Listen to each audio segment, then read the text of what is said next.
it's Samantha and welcome to my week number 35 pregnancy update. This is the last week that I won't have a midwife appointment. So every other week I will have a midwife appointment up until my baby girl's birth. So I'm pretty excited about getting towards the end.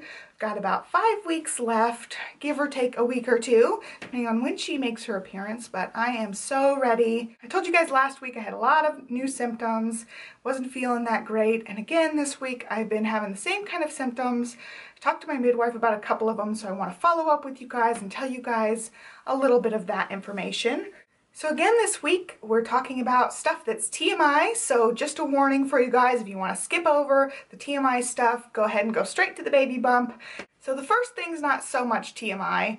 I have had a couple of lightheaded spells, one in the shower and then just like standing up, and I've been trying to sit up and stand up pretty slow, but I'm still having a couple of lightheaded spells.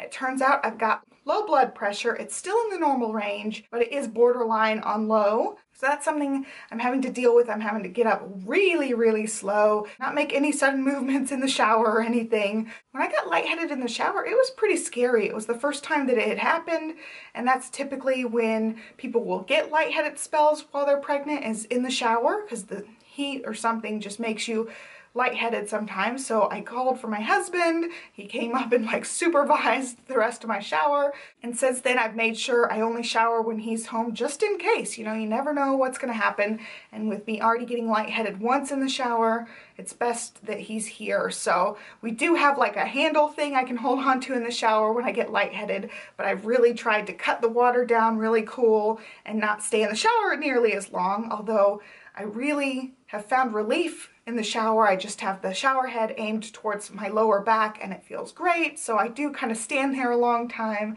and just let the water massage my back.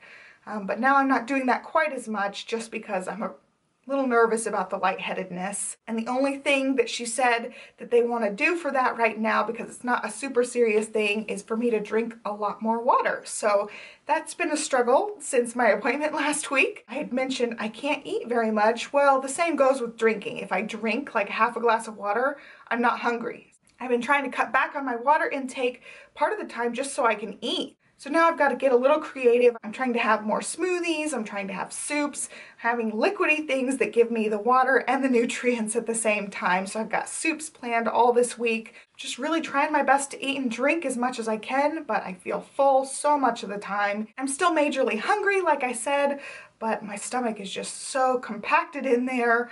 She's really squishing down on everything.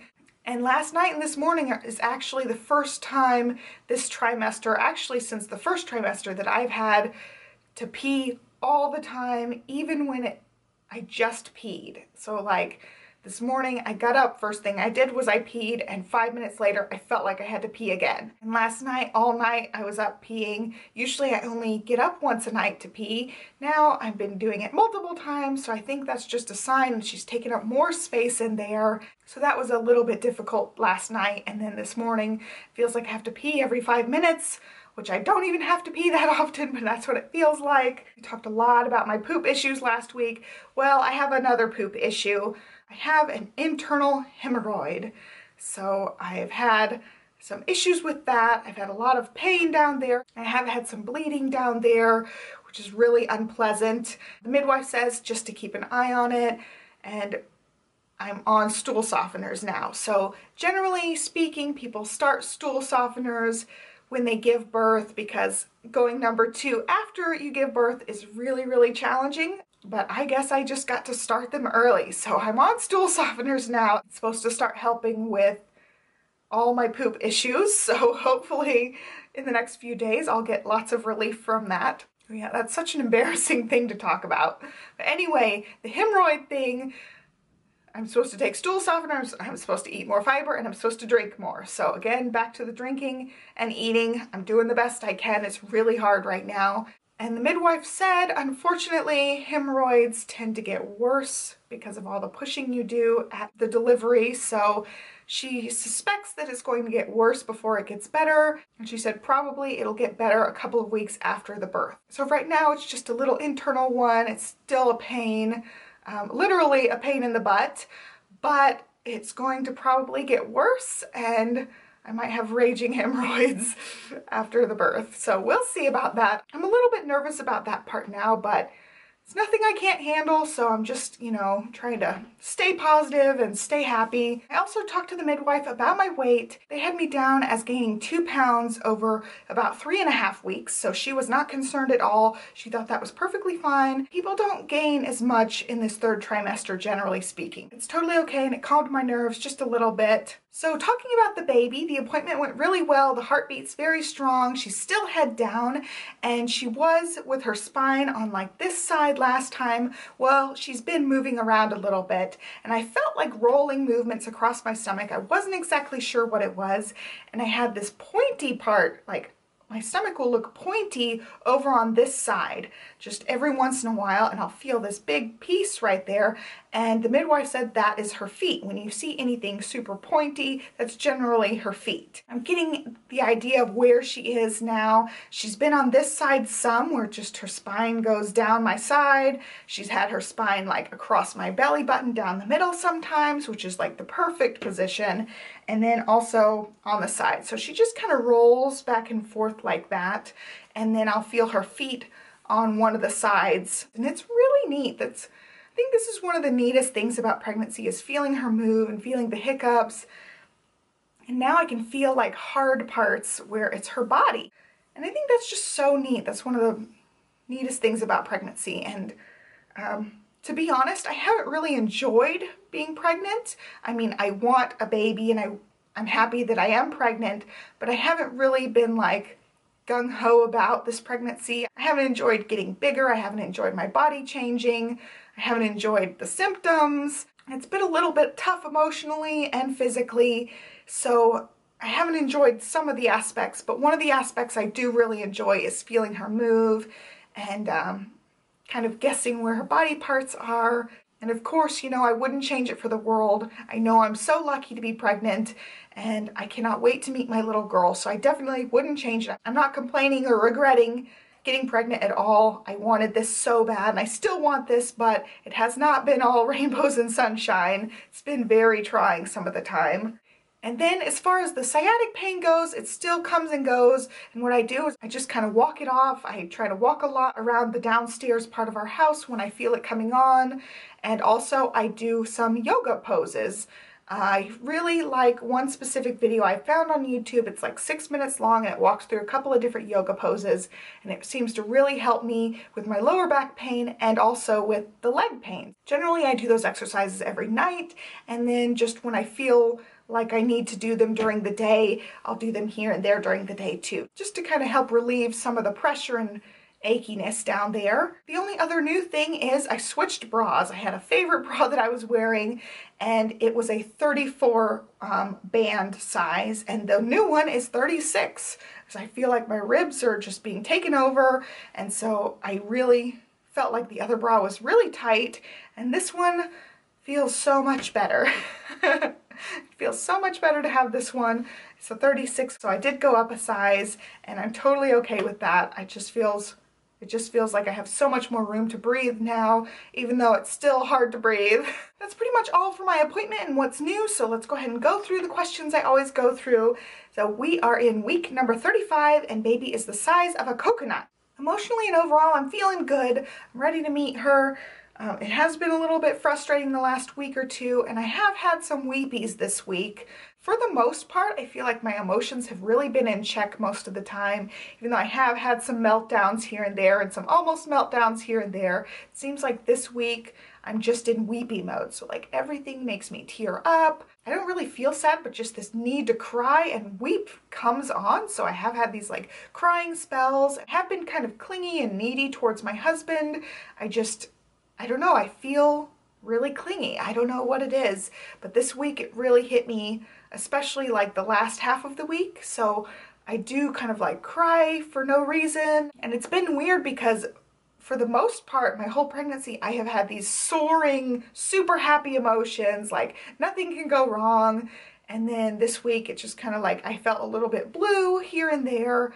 And it's not all the time either. It's like I'll be fine and all of a sudden I'll want to cry. So I don't know what's going on. It's just my emotions and symptoms I've already talked about. And even if I don't mention it, I have had heartburn this entire pregnancy. I'll probably have heartburn the rest of the pregnancy too. So that's been a recurring symptom I've had the whole time. The only other symptom that I've noticed coming up worse this week is I'm tired. You know, this whole pregnancy I've been pretty tired, but it really has hit me the last few days. I've taken naps. I haven't really taken all that many naps, I think, since the first trimester. I was super exhausted the first trimester, had a lot of migraines, so I was taking a lot of naps. But it's been a while since I've taken naps consistently. I don't think I've taken even like a nap a week for the most part through the second or third trimester, but now it's been like consistently every afternoon I take a little nap. It helps a lot, and I think part of it is just I'm so big, I'm exhausted, and then part of it is I'm not sleeping really well at the same time. So with both of those things, I definitely can use the naps, and it's been helping me a lot. The cravings this week have been a little crazy. I'm still craving the chocolate, still craving the comfort food, but I want meat, and meat has been one of my pregnancy aversions. Since the very beginning, I have not liked steak at all or any kind of red meat, and now I just want red meat all the time. We've gone for hamburgers. I made beef and broccoli one night and I just loved it. It was made with steak, and I've just really wanted meat this last week. So I don't know if that's a sign of something, like I need more iron or something, but I have just really wanted meat, and I'm going to town on the meat as much as I can. I don't really have anything on my to-do list this week, aside from just trying to relax and rest and take it easy. I don't really have much to do left. I really feel like we're at the end, we've got everything done. And again this week for the weight gain, I did not gain any weight. I'm still at 188, which is shocking. That's 4 weeks in a row now. I've been at 188, and I know it's just because I can't eat as much. I'm not eating nearly as much. It's just physically impossible at this point. But baby girl's still moving a ton and taking up space, and the midwife said it was okay, and so I'm okay with it now. I freaked out a little bit about it last week, but now I'm totally fine with it since I already talked to the midwife about it. So the best thing this week was getting a hamburger. Oh my goodness, I had been just craving a hamburger. We finally went and got hamburgers instead of Mexican food, which has been one of the other things I've been craving. So I got my hamburger and it was so good. I really, really wanted it. And the worst thing this week is just the symptoms. I'm just feeling super uncomfortable, having some pain here and there. All of the little issues are creeping in. So again, this week's been a little bit difficult because of all that, but I just keep telling myself 5 more weeks. We've only got 5 more weeks, and that kind of pushes me through it so I don't get too upset or try to concentrate too much on those negative things. So my helpful pregnancy tip or discovery this week goes back to the bra thing. If your bra is too tight, you're definitely gonna have more problems breathing, so loosen up the bra, get a different bra size, whatever it takes. It has made a little bit of a difference going up that band size. What's weird is I was on the highest loop of the 34 and I'm on the smallest loop of the 36. So I don't really know how big of a band size difference it makes, but it makes a huge difference in the tightness I feel around right here. So I'm really happy with switching up to the other bra, and I recommend doing that if you feel tight. So let me go ahead and show you my belly. Right, here is my 35-week belly. My shirt is hanging out. There it is. This shirt barely fits now. It's going barely over my big belly. There you go. It's kind of hanging on the back. There it is. And that is it for this video. So like I said, the last few weeks, I'm just giving you guys this disclaimer. If I feel like filming next week's update, I will. If not, I will catch you guys after the birth and update you on everything. I will put a hiatus notice up when I decide I'm done filming until after the birth and I'm ready for a break. So either be watching for the hiatus notice or be watching for next week's pregnancy update. And I'll have other videos popping up here and there. I've got some things scheduled already. And I'm also trying to stick to weekday videos up until I feel like I can't do it anymore. So that's my long way of saying I hope to see you guys soon. And be sure to subscribe so you don't miss any of my videos. And if you are currently pregnant, let me know down below how far along you are, what's going on with you, all the good stuff about your pregnancy. I would love to hear that. So that is it for now. Have a great day and have a great week, and I'll catch you guys next time. Thanks so much for watching. Bye.